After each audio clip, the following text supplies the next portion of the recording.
Hello everyone. Today we are happy to present Linn-Marie Edlund. She will tell us how she found her way into the games industry, facing all the happy accidents and challenges.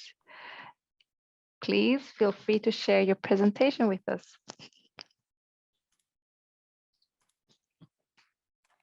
I think I'm doing that now. I can't see you, so let's see if I can just manage to open my my document here so that I know what I'm going to talk about. It's myself, but I still need some support. Hi, and so happy to see so many of you here. First, I'm quite shocked, and I want to start with saying thank you to the Great Journey for, I think, the best interview I've ever done. Ever since I started in this industry. It was such a joy. Thank you so much, Joachim and Rosanna and Niki, for that. It's been so much fun. Yes, I was asked if I wanted to tell a little bit about myself and my story joining the industry. I always find it a bit hard to talk about myself. I don't really think that my story is that interesting, but I think maybe if it can help someone, I will be glad to. And this time I'm going to talk a little bit about my learnings from saying yes, how that took me from a retail store to the gaming industry. So my name is Linn-Marie Edlund, and my name is, it's a double name, and it proves that my parents couldn't agree on anything, so they gave me two names instead of one. A little bit short background. I was born in Luleå, and a village called Avan in Norrbotten. It's in the north part of Sweden, and the north part of Sweden has always been very, very important to me, and I will come back to that later why. I come from a big family, as I mentioned. I have 4 brothers and 1 sister, so it's 6 kids in that family, and we had a lot of animals. I just the other day told a story about us moving from Luleå to Buczesk with 40 chickens in a Volvo. So that was quite an adventure. I have 2 kids. They are 13 and 9 years old. I have been married since 2008. He's also a Trekkie. He wasn't a Trekkie when we met, so mission complete. I have dyslexia. That's something I wasn't that proud of when I was younger, but growing up, I have understood that has been a good thing for me. I hate numbers. I am not a numbers person. I love sci-fi and fantasy, of course. So I love Star Trek and Star Wars. And I love culture in most forms. I could actually also really like a good opera. And I have shown these pictures in another presentation, but I find them very important for you to understand a bit about me. And I think that pictures says more than 1,000 words. Star Trek, of course. If you read my interview, you understood that Star Trek has been very important to me, both for my political views, but also because I think it tells a good story about people and how you can see people and their background. I love music such as Depeche Mode and Jean-Michel Jarre. I think that's amazing. I am, of course, a gamer since birth, and there's not all consoles there, but these were the ones that kind of I grew up the most with. And of course, Lord of the Rings, if you don't recognize that, has of course been a huge importance to me. My grandfather read Bilbo to me when I was young. And that has been, the start of a very fantastic life, nerdy life. And also there's a picture of Luleå, and Luleå has always been very, very important to me. And especially because it's a culture city, and my grandfather, who is one of the most important people for me, he lived there his entire life. And so Luleå is very important to me. And you can also see sled dogs. My father, he had sled dogs, and that has also been very important to me. I think the work with taking care of animals and dogs have been a life lesson for me. I'm going to talk a little bit about my background, what I have done before. And if you read the blog, the interview, I think Joachim mentioned something about there's too many to mention. And this is just a few of the jobs that I had. I love working. I hate sitting still. I started to work pretty early. I was like 14 or something. So I wanted to earn my own money because I wanted to buy my own computer because my parents couldn't afford it. So I worked my ass off and I actually bought my own computer when I was 14. So I started as a cattle keeper. I don't know if that's a translation for it, but I took care of bulls and pigs during the summers or my breaks and stuff from school. And that was really good. I think it was tough work, early mornings, but I learned a lot doing that. I also have worked as an optician assistant. That was so boring. But my boss back then, he said, well, you can learn a new language. So I did. I studied Elvish, that I have used once in my life since. But now I know a little bit about Elvish. I have worked at Coop, Willys and ICA, and that has been, I loved my jobs there. I think it was so great. I think my favorite was Willys actually. But there I learned so much about myself and that I thrive the best amongst people. And then of course, 2007, I got my dream job back then to work at games, to sell games. I think that was amazing. But that also started with me wanted to be the good girl. I was the only girl at the time at the company, and I wanted to grow in my workplace. So I had a little bit hard to say no to things, and I said yes. And sadly, 2 weeks before I started working at Game, my brother passed away due to an accident. And the day after he had passed away, my boss at Game called and said, oh, you got the job. Can you start working in 2 weeks? And I said, yes. Looking back at it now, I should have said no, because that was my heart saying no, but my brain said yes, because I wanted to be, of course, I wanted the job so badly. And I also felt that talking about what happened was difficult. And that has been like a red thread for me during my life. Talk about how I actually feel it has been difficult for me. And then during that time I worked at Game. That wasn't full time. And 2009 I had my first son. So I needed a little bit more money. So I started to work as a waitress and a bartender. So I worked at Game during daytime and as a waitress and bartender in the evenings. And that was amazing. I learned so much about that. Not only taking care of drunk people, but taking care of people, talking to people, because as a bartender, you're definitely like a psychiatrist or something.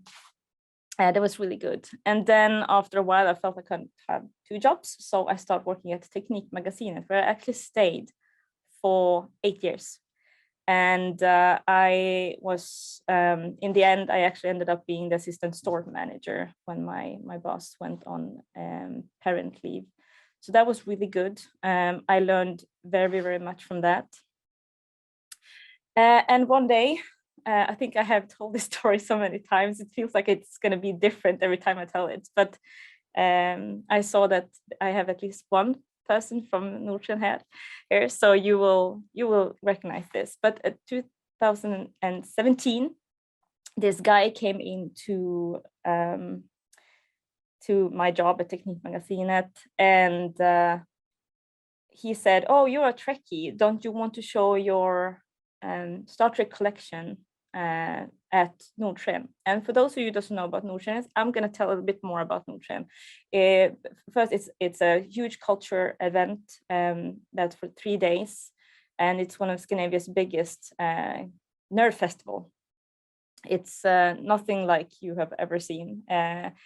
It's not Comic-Con. It's bigger than Comic-Con in a way, but with the same great people joining. And I said yes to that, and that was really great. Of course, at first I was just about to show my Star Trek collection, and then Johan, who was the product manager back then, Johan Linder, he said, "Oh well, you can show the Star Trek collection, but you should actually be joining me as my assistant." And I said yes. And before I knew it, I had said yes to a job as a project manager for Arctic Game Lab as well. And Arctic Game Lab is called Arctic Game today, but it's a cluster, kind of like Niki and Rosie is doing at the Great Journey. And back then we were 5 municipalities, Boden, Luleå, Piteå, Skellefteå, and Umeå. And I also worked with the conference. And my job as a product manager was the horizontal criteria, which meant that I looked into every project that we did, so that we actually work with inclusion, diversity, and equality in every project, so that we didn't miss out on anything. And I said yes to that. That was cool. But at the same time I did that, I also did Nordsken on my spare time. And Nordsken is a non-profit association, which means that you don't get paid to do it.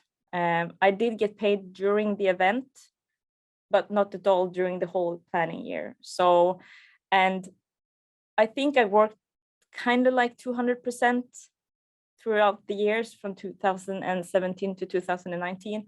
And don't get me wrong, there was a lot of fun. I mean, saying yes has opened so many doors to me.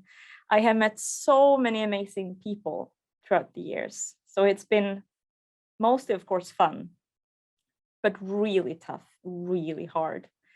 I heard sometimes I was interviewed. I'm not going to say which newspaper, but I was interviewed, and it's like, yeah, but you said yes, and it opened doors for you. You kind of, everything was handled to you on a gold plate. And I wish that was the case. But remember, at the time, I had 2 children at home as well.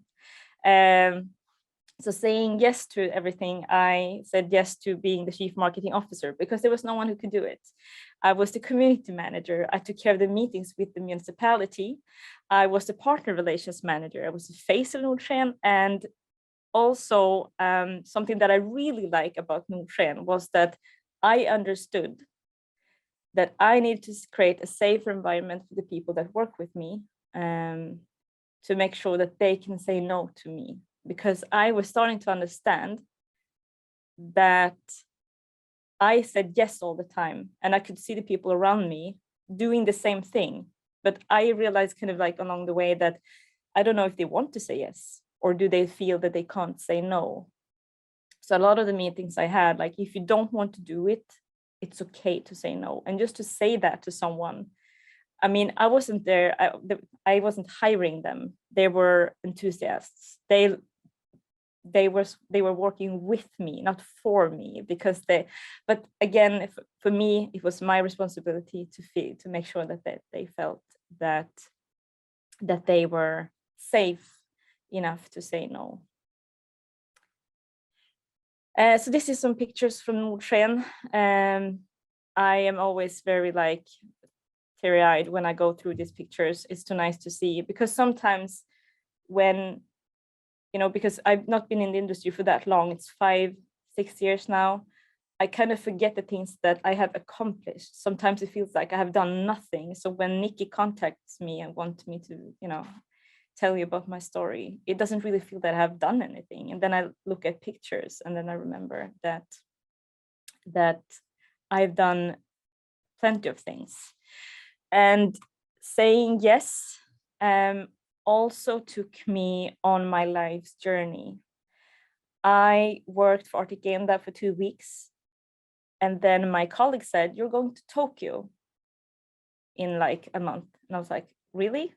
"Yeah, you're going to Tokyo." And for me, I have traveled in Europe a bit when I was younger, but with a huge family, you don't travel far further away than like Denmark. So for me, this was really huge. And Tokyo opened doors for me to the industry in a way that for me, that was not even, on the plate before. I met PlayStation. I sat in the meetings with the CEOs of PlayStation.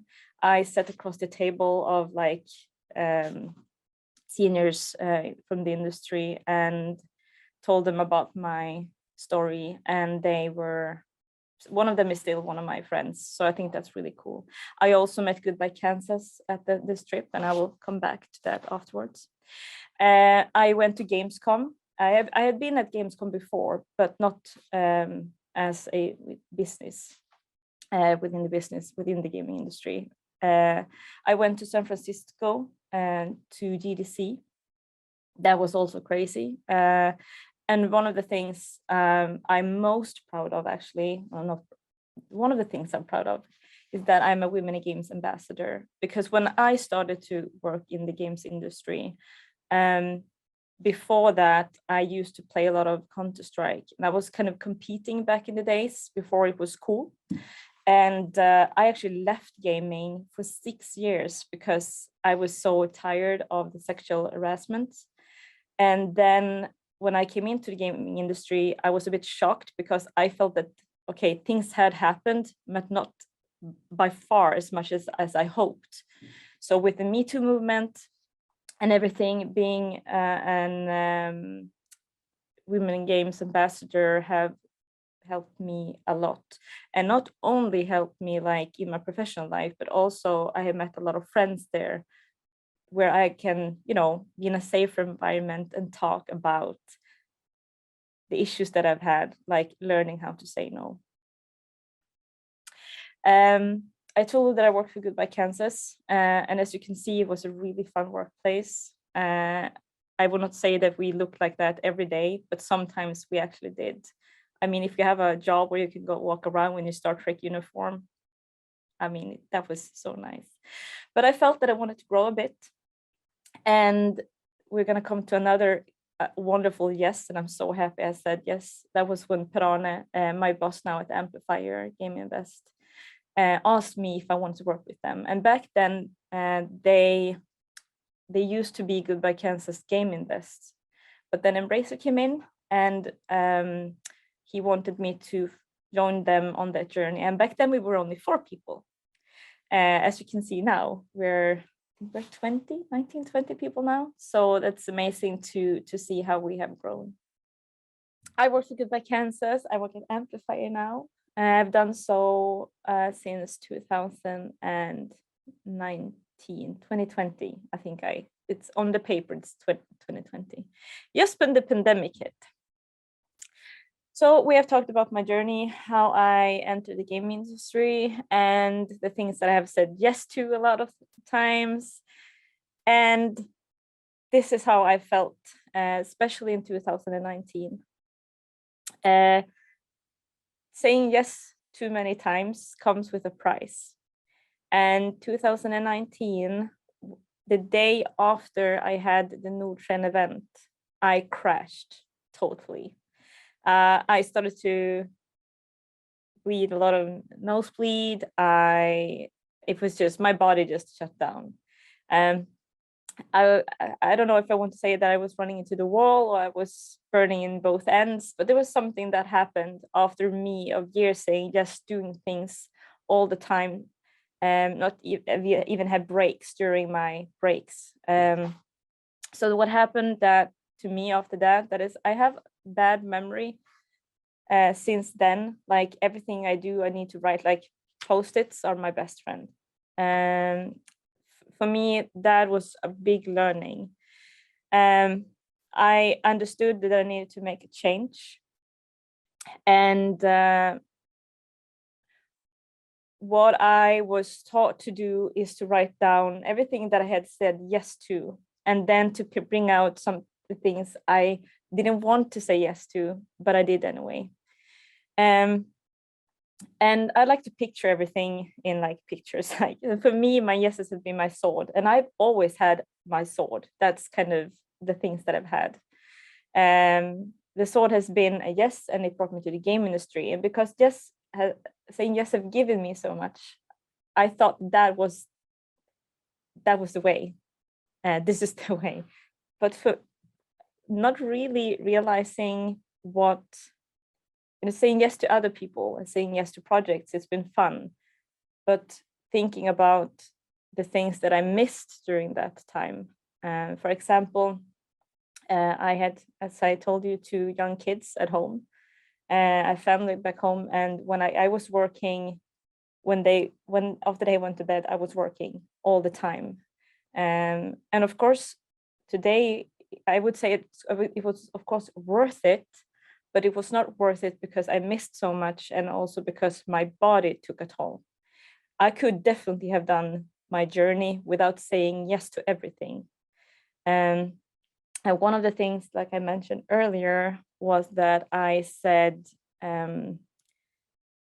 that I said yes to things that I wanted, but also because I have made sure that I am in an environment at a workplace where I'm allowed to say no. I think that is very important. Like when I heard the questions in before the break, I was thinking now that for me, if I would ever give an advice, that would be like, it's so easy to say yes to everything because you want to do everything, but to make sure that, I mean, put yourself first, of course. I think it's very important that if you find a workplace, that it's a safe workplace where you're allowed to have a balanced work life, and also that you're allowed to say no. Because it sounds so easy, but for me, at least, it hasn't been that easy. So burning out into both ends, I understood that I needed a shield. And as a Trekkie, I should have understood that a shield is a must sometimes. So from now on, it's shields up. And I have my shields up all the time. And for me, because I say yes to it so much, I've done so many crazy, amazing things. I've also learned to sit down because, as you mentioned before, Niki, some people just know what they want. Because I don't know what I want. Sometimes I say yes to try new things all the time. But now I love getting older because you do get wiser.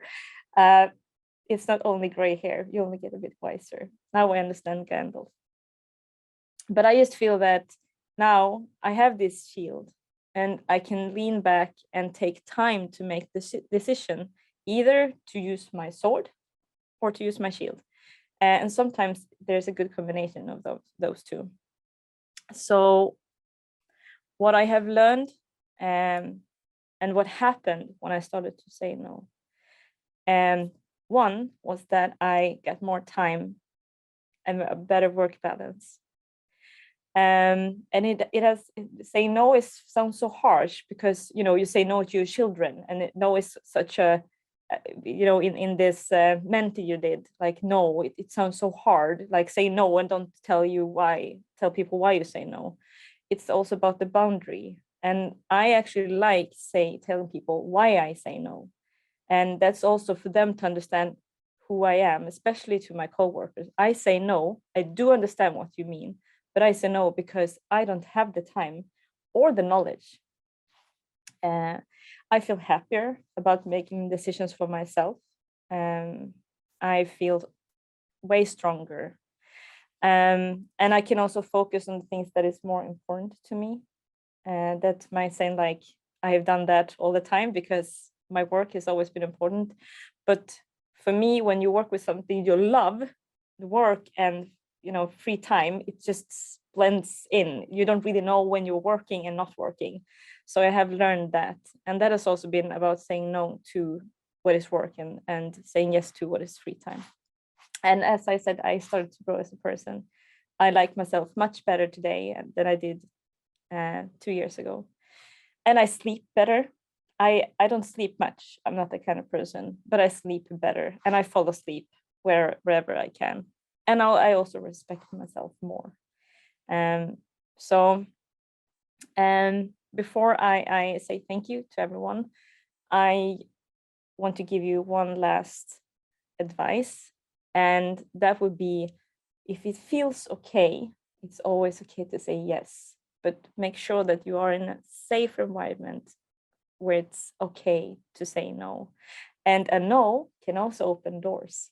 That's what I've learned. A no is not always closing a door. It can also be opening a door just to another opportunity. So with that, I want to say thank you to everyone. I hope I have come up with something that could help you. And as I said earlier, my door is open. If you want to contact me, there's Niki could maybe share my contacts with all of you. But if you have questions or want support or help with something, my door is always open.